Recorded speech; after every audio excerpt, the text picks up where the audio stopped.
இன்றைக்கி நம்ம பரசுராமர் அவதாரத்தை பற்றி பார்க்க போகிறோம். பரசுராமர் அவதாரம் அப்படிங்கிறது ஒரு விஷ்ணு அவதாரத்தோட தசாவதாரத்தில் ஒரு அவதாரம் தான். ரிஷிகர் அப்படின்னு ஒரு முனிவர் இருந்தார். அந்த ரிஷி அவர், அதாவது ரிஷிகள்லேயே 3 வகையான ரிஷிகளில் இருக்கிறாங்க.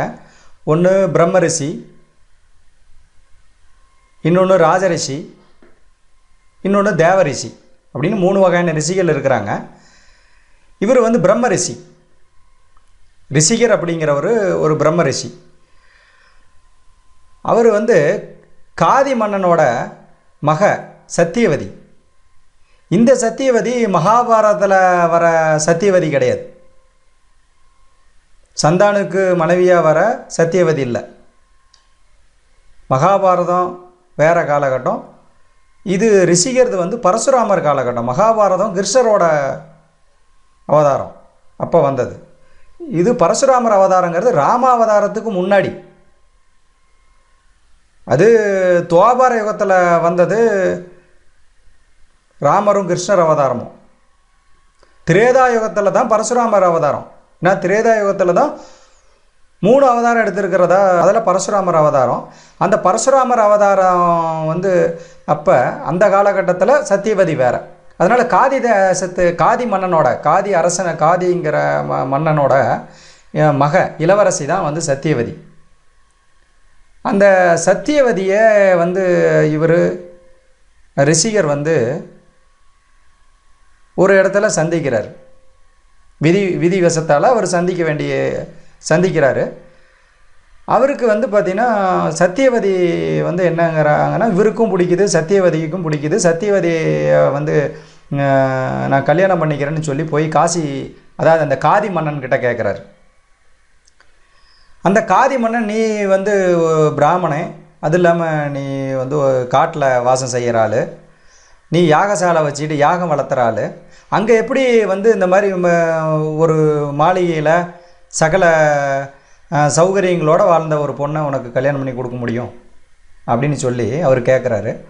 இவர் இருந்தாலும் நான் நல்லா பார்த்துக்கிறேன் கொடுங்க அப்படின்னு சொல்லி கேட்கும்போது அதை மறுத்து பேசுகிறதுக்காக காதி மன்னன் என்ன சொல்கிறாருன்னா, அதாவது 1000 குதிரை, அந்த குதிரையில் ஒரு காது வெள்ளையாக இருக்கணும், ஒரு காது பார்த்திங்கன்னா கருப்பு கலரில் இருக்கணும். இந்த மாதிரி 1000 குதிரைகளை உன்னால் ஒரே டைமில் கொடுக்க முடியுமா? ஏன்னா நீ ரிஷி அப்படின்னு சொல்கிற, வேதம் தெரிஞ்சவன் அப்படின்னு சொல்கிற, உங்களை விட நான் உயர்ந்தவன்னு இவர் சொல்கிறாரு. சத்தியவதி கொடுக்க சொல்லி கேட்கும்போது, நாங்கள் மாளிகையில் வாசம் செய்கிறவங்க ராஜவம்சம், நீ பார்த்திங்கன்னா யாகசாலையில் காட்டில் வனத்தில் இருக்கிற ஆள் அப்படிங்கும்போது, இல்லை நான் உங்களை விட உயர்ந்தவன்னா அப்போ நீ இதை மாதிரி பண்ண முடியுமா உன்னால் அப்படின்னு சொல்லி அவர் கேட்குறாரு. ஸோ அதுக்கு அவர் அதே மாதிரி ஒரே மாதிரி பார்த்திங்கன்னா அவர் காட்டுறாரு. அதுக்கப்புறம் மறுத்து பேச முடியல. ரெண்டாவது அவரோட பார்த்திங்கன்னா அந்த தெய்வீக ஆற்றலை பார்த்து அவர் அசந்து தன்னோட பொண்ணை கல்யாணம் பண்ணி கொடுத்துட்றாரு. தன்னோட பொண்ணு சத்தியவதியோட இவர் யாகசாலைக்கு போகிறார். அரண்மனையில் இருக்க முடியாதுன்னு ஏற்கனவே சொல்லிட்டார். அதனால் அந்த யாகசாலைக்கு, அந்த பர்ணசாலைகள்லாம் அமைச்சு அவரோட சிஷியர்கள் கூட நடு வனத்தில் பார்த்திங்கன்னா அவர் வசிக்கிறார் ஒரு மலையில். அந்த மலை பேர் இப்போ நம்ம கர்நாடகாவில் இருக்கிற ஸ்ரீ ரிஷிகர் கிரி. ஸ்ரீ ரிஷிகர் கிரி, கிரினா மலை. அதனால் ரிஷிகர் தவம் இருந்த வாழ்ந்த மலைங்கிறதுனால அதை ஸ்ரீ ரிஷிகர் கிரி, சிரிங்கேரி அப்படின்னு சொல்கிறாங்க. அங்கே தான் ரிஷிகர்ங்கிற ரிஷி இருந்திருக்காரு. ஸோ அப்புறம் அவர் அங்கே அவங்க பர்ணசாலைகள்லையும் அவங்களோட சிஷியர்கள் இவங்கெல்லாம், ஏன்னா அங்கே அப்போ முனி பத்தினிகள் அப்படின்னு சொல்லுவாங்க. அதாவது ரிஷி கூட அவங்க அவங்களுக்கு தேவையான உதவிகளை பண்ணிக்கிட்டு பணிவிடைகள் செஞ்சு பூஜை, அதுக்கப்புறம் ஹோமம் வளர்த்துறதுக்கு உண்டான எல்லா விதமான உதவிகளையும் பண்ணிகிட்டு இருக்கிறவங்க தான் ரிஷி பத்தினிகள். ஸோ அந்த மாதிரி தான் சத்தியவதி வாழ்கிறாங்க. ஆனால் சத்தியவதி அங்கே ரொம்ப சந்தோஷமாக இருக்கிறாங்க. ஏன்னா அங்கே இயற்கையான சூழல், எப்போவும் மந்திரம் ஒழிச்சிட்டு இருக்கிற இடம், ஒரு தெய்வீகமான அம்சம் இருக்கிற இடம். ஸோ நல்ல பணிவிட, உண்மையாலுமே பணிவு இருக்கிற பார்த்திங்கன்னா அதாவது சிஷியர்கள். ஸோ நல்ல தண்ணி, அதுக்கப்புறம் குளிர்காலத்தில் கொஞ்சம் வெம்மையாக அடிக்கிறதுக்கு உண்டான ஒரு மாதிரியான குடிசை, அங்கே இருக்கிற புல்கள் இதெல்லாம் கண்டுபிடிச்சி போட்டிருக்காங்க. அதில் வந்து குளிர் தெரியாத மாதிரி, வெயில் காலத்துக்கு நல்ல காற்று வீசுகிற மாதிரி அங்கங்கே கல் பலகைகள்லாம் நிறுத்தி அது அந்த வாசலுக்குள்ளே பூந்து அதுக்கப்புறம் அந்த ஜன்னல் வழியாக வெளியில் போகிற மாதிரி ஒரு குழுன்னு இருக்கிற மாதிரி. ஸோ இயற்கையோடையே சேர்ந்து குளிர்காலத்தையும் அவங்க கோடை காலத்தையும் 2 காலத்தையுமே சமாளிக்கிற மாதிரி ஒரு அற்புதமான இடம், நல்ல தண்ணி, அந்த தெய்வாம்சம் பொருந்திய இடமா இருக்கிறதுனால ரொம்ப சந்தோஷமாக இருக்கிறாங்க. கிட்டத்தட்ட அவங்க வந்து தன்னோட ஊருக்கே போகலை, அதாவது அவங்களோட அரண்மனைக்கே போக கிடையாது. அப்பா அம்மாவை பார்க்குறதுக்கு வந்து சத்தியவதி போகலை. 2 வருஷம் வந்து அங்கேயே இருக்கிறாங்க. அதுக்கப்புறம் கொஞ்ச நாள் கழித்து நான் போயிட்டு வரேன், போய் அப்பா அம்மாவை பார்த்துட்டு வரேன் அப்படின்னு சொல்லி சத்தியவதி கேட்குறாங்க.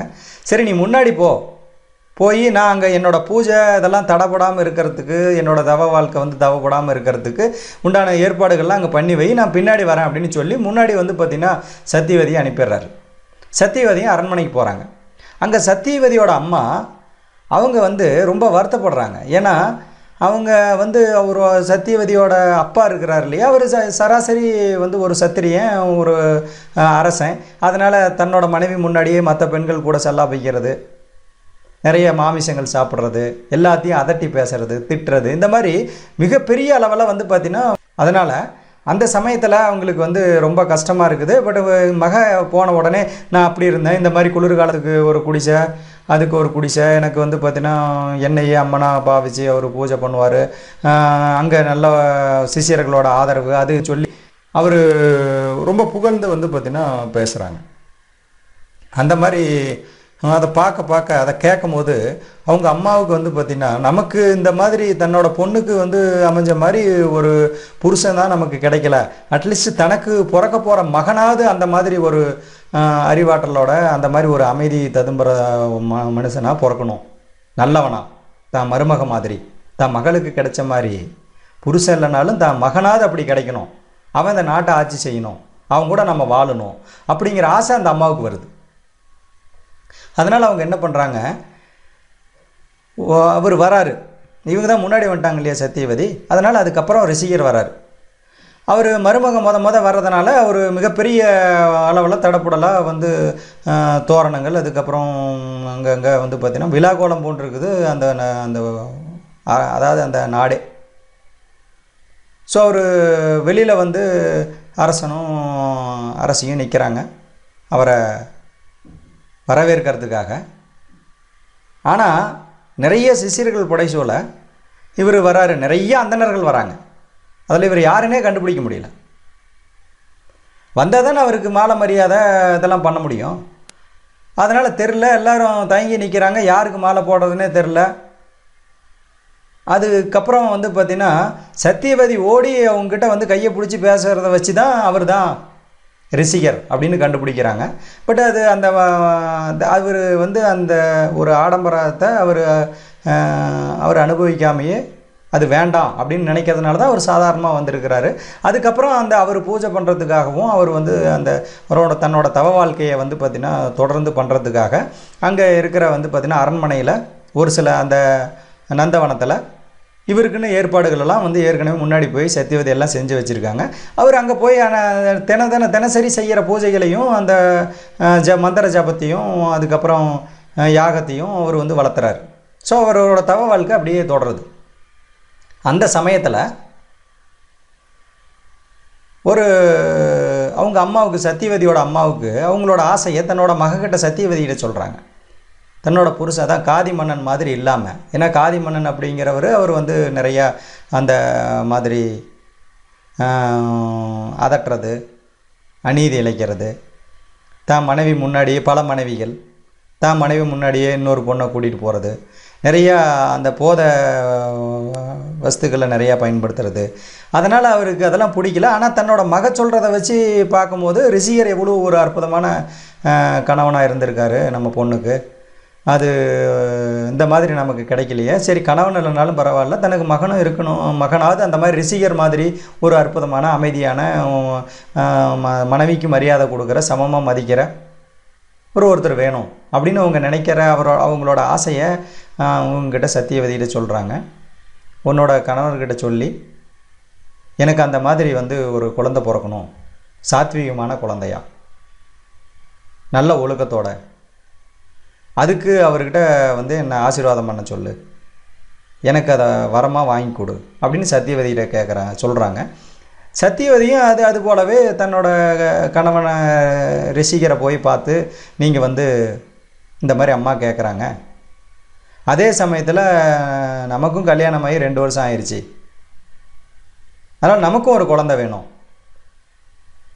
அதனால் 2 பேருக்கும் நீங்கள் வந்து பார்த்திங்கன்னா அந்த மாதிரி ஒரு பாக்கியத்தை கொடுக்கணும், அதுக்குண்டான பூஜை பண்ணணும், அது நீங்கள் வரமாக கொடுக்கணும் அப்படின்னு சொல்லி கேட்குறான். சத்தியவதி கேட்குறாங்க. உடனே அவரும் ரிஷிகரும் என்னங்கிறாருன்னா, சரி அது மாதிரியே பண்ணலாம், ஒரு மண்டலம் பூஜை நடக்கட்டும், நான் ஒரு மண்டலத்துக்கு அப்புறம் நான் உங்களுக்கு அதுக்கு தேவையானதை கொடுக்குறேன் அப்படின்னு சொல்லி தன்னோட சிஷ்யர்களை கூப்பிட்டு 2 பிரிவாக பிரிக்கிறார். ஒரு பிரிவுக்கு ஒரு சில மந்திரங்கள், ஒரு பூஜை முறைகள், ஒரு வகையான யாகம், அதுக்குண்டான சமைத்து அதெல்லாம் கொடுத்து தனியாக ஒரு கலசம் கொடுத்து, அந்த கலசத்தில் வந்து பார்த்திங்கன்னா அந்த கலசத்தில் அந்த தீர்த்தத்தை ஊற்றி அதுக்கப்புறம் அந்த கலசத்தை மூடி அதுக்குண்டான மந்திரங்களை சொல்லி அவங்ககிட்ட கொடுத்து அதுக்கு தொடர்ந்து வந்து பார்த்திங்கன்னா பூஜை நடக்குது.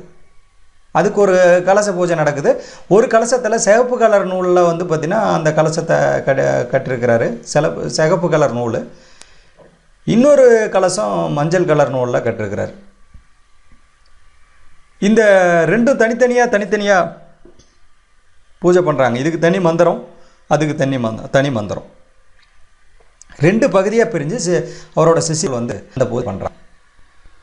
பூஜை நிறைஞ்சதும் வந்து என்னோட சத்தியவதி கூப்பிட்டு, இந்த மஞ்சள் கலர் வந்து கலசல மர நீ குடிச்சு உனக்கு போனா ஒரு தரணும் அப்படின்னு நினைச்சு கலர் பூ, ஏன்னா அவரோட குழந்தை அவருக்கு அவங்க மனைவிக்கு குழந்தை பிறக்கணும் அப்படின்னா அதுக்கு ஒரு மாதிரி நல்ல உயர்ந்த மந்திரங்களை சொல்லி அதுக்கு பூஜை பண்ணியிருப்பாரு.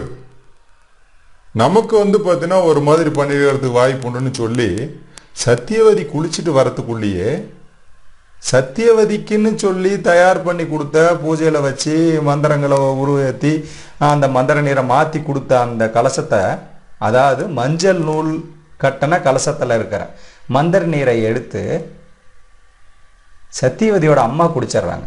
ஆக்சுவலாக சத்தியவதியோட அம்மாவுக்கு அவர் என்ன சொன்னார்னா, சிகப்பு நூல் கட்டின கலசம் மாற்றி குடிச்சிட்றாங்க. அதுக்கப்புறம் சத்தியவதியை வந்து பார்க்கும்போது, இப்படி நான் குடிச்சிட்டேன் அப்படின்னு அவங்க அம்மா சொல்கிறாங்க. ஐயோ இதை இப்படி குடிச்சிடக்கூடாது, அவர் சொன்ன மாதிரி தான் நம்ம பண்ணிருக்கணும் அப்படின்னா, இதுக்கப்புறம் போய் கேட்டு வரத்துக்கு நேரம் இல்லை. ஏன்னா அவர் சொன்ன அந்த நல்ல நேரம், அந்த குறிப்பிட்ட திதி, அந்த நட்சத்திரம் முடிய போகுது. அது மட்டும் இல்லாமல் அவர் வந்து இப்போ மந்திர ஜபத்தில் இருப்பார். இந்த சமயத்தில் அவர் கண் முழிக்க மாட்டார், அவர் போய் பார்க்கவும் முடியாது. அதுக்குள்ளே அந்த நட்சத்திரம், அந்த நல்ல நேரம் முடிய போகுது. அதனால் நம்ம என்ன பண்ணுவோம்னா, அதை குடிச்சிடணும்னு சொல்லி சத்தியவதி எடுத்து சிகப்பு நூல் சூத்தனை அந்த கலசத்தில் இருக்கிற மந்திர நீரை குடிச்சிட்றாங்க. அதுக்கப்புறம் அவர் மந்திர ஜபத்தை முடித்த பின்னாடி இவங்க போய் சத்தியவதி கேட்குறாங்க, இந்த மாதிரி நடந்துருச்சு, மாற்றி குடிச்சிட்டோம் அப்படின்னு சொல்லி.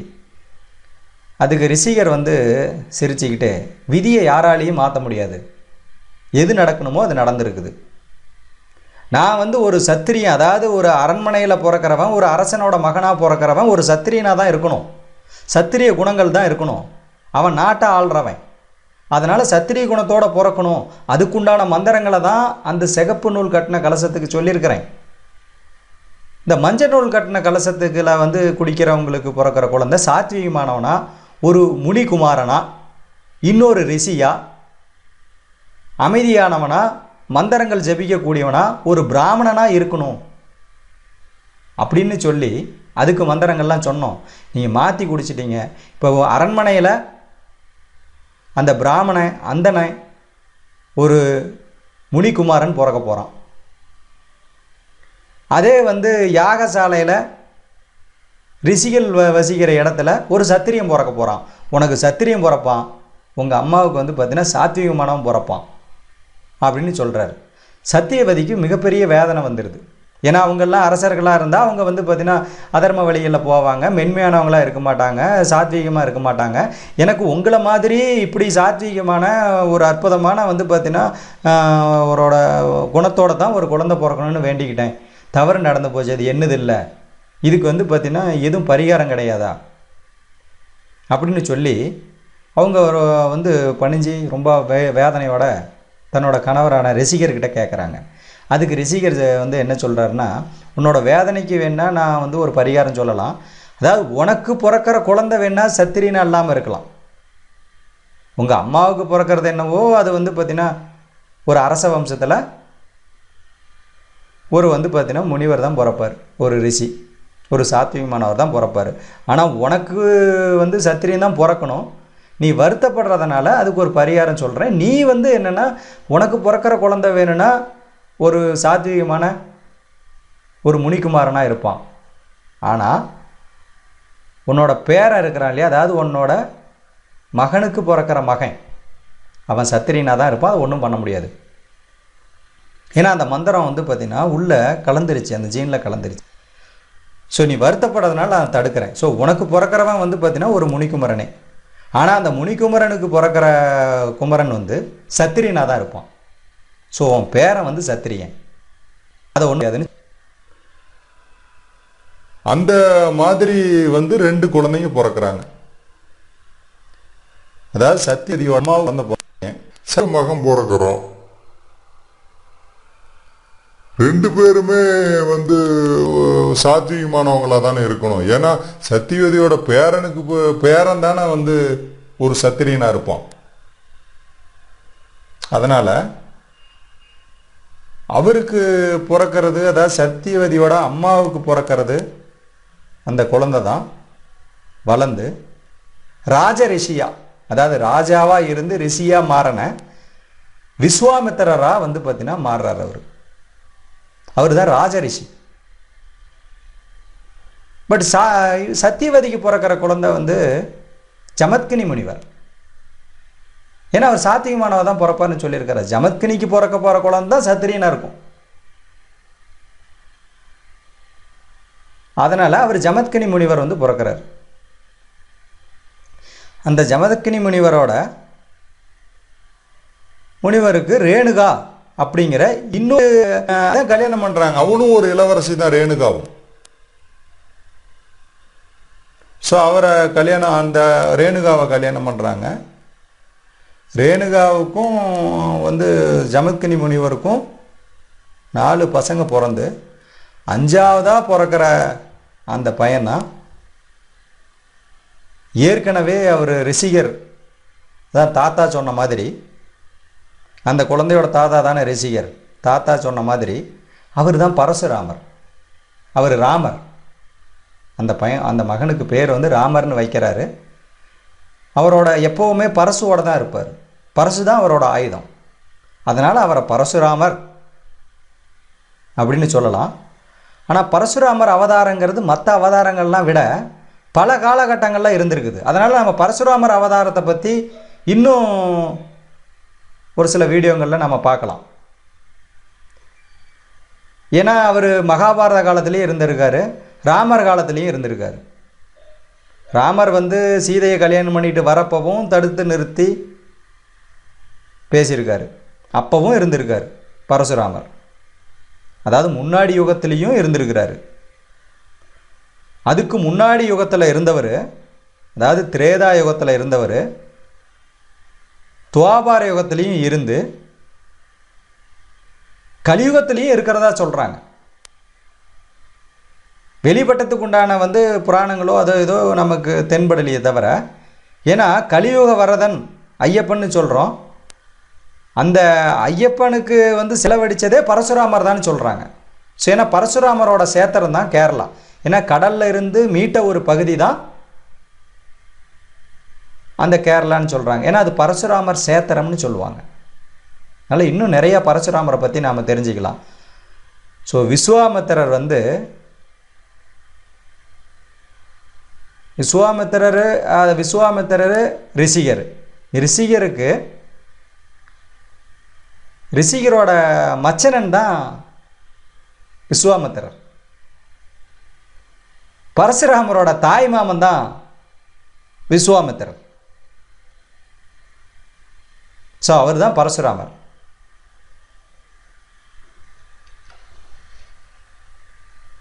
ராமர் காலத்துலேயும் இருந்திருக்காரு. ராமர் வந்து சீதையை கல்யாணம் பண்ணிட்டு வரப்பவும் தடுத்து நிறுத்தி பேசியிருக்காரு. அப்பவும் இருந்திருக்கார் பரசுராமர். அதாவது முன்னாடி யுகத்திலையும் இருந்திருக்கிறாரு.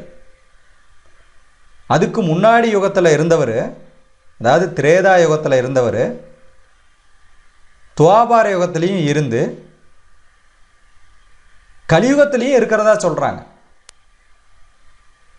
வெளிப்பட்டத்துக்கு உண்டான வந்து புராணங்களோ அதோ ஏதோ நமக்கு தென்படலையே தவிர, ஏன்னா கலியுக வரதன் ஐயப்பன்னு சொல்கிறோம். அந்த ஐயப்பனுக்கு வந்து செலவழித்ததே பரசுராமர் தான் சொல்கிறாங்க. ஸோ ஏன்னா பரசுராமரோட சேத்திரம் தான் கேரளா. ஏன்னா கடலில் இருந்து மீட்ட ஒரு பகுதி தான் அந்த கேரளான்னு சொல்கிறாங்க. ஏன்னா அது பரசுராமர் சேத்திரம்னு சொல்லுவாங்க. அதனால் இன்னும் நிறையா பரசுராமரை பற்றி நாம் தெரிஞ்சுக்கலாம். ஸோ விஸ்வாமித்திரர் வந்து விஸ்வாமித்திரர் ரிஷிகர்.